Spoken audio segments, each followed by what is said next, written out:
अस्सलाम वालेकुम viewers, Malik rabbit farm से मलिक वकास। आज की ये जो वीडियो है ये एक छोटी सी इन्फॉर्मेशन आप लोगों से शेयर करनी थी, उसके लिए बनाई जा रही है।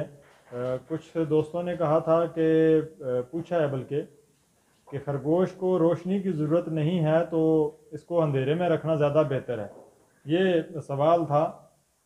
तो इस हवाले से आपको बता दिया जाता है कि एक तो ये कि खरगोश भी बाकी जानदारों की तरह इसको भी रोशनी की ज़रूरत होती है। आप अगर खरगोश फार्म बनाते हैं तो वो बहुत अच्छा वेंटिलेशन उसकी होनी चाहिए, वेल वेंटिलेटेड होना चाहिए। इसके अलावा उसमें रोशनी का भी जो गुज़र है वो अच्छा होना चाहिए।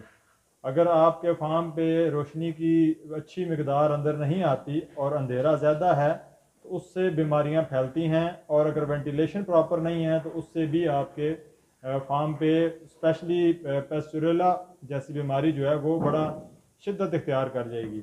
या इसके अलावा कोई भी ऐसी बीमारी जो आपके फार्म पे आती है तो वो काफ़ी ज़्यादा शिद्दत इख्तियार करेगी, उसको कंट्रोल करना आसान नहीं होगा।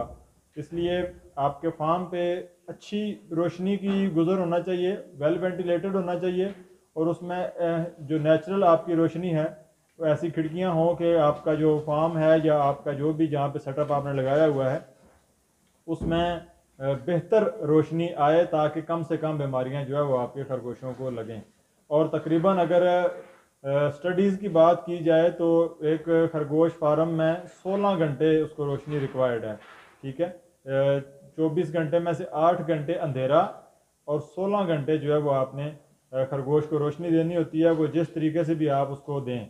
लेकिन ज़्यादा बेहतर है कि नेचुरल जो आपकी सनलाइट है अगर वो आपके फार्म में उसका गुज़र हो तो वो ज़्यादा बेहतर है, उससे आपकी खरगोश फार्मिंग में आसानी भी होगी और कम से कम जो बीमारियां हैं वो आपके फार्म पे हमला आवर होंगी और ज़्यादा आप बेहतर तरीके से नताइज जो हैं वो ले सकेंगे। बहुत शुक्रिया। चैनल को सब्सक्राइब ज़रूर कर दें ताकि जितनी भी इंफॉर्मेटिव वीडियोज़ हैं वो आप तक पहुँचती रहें।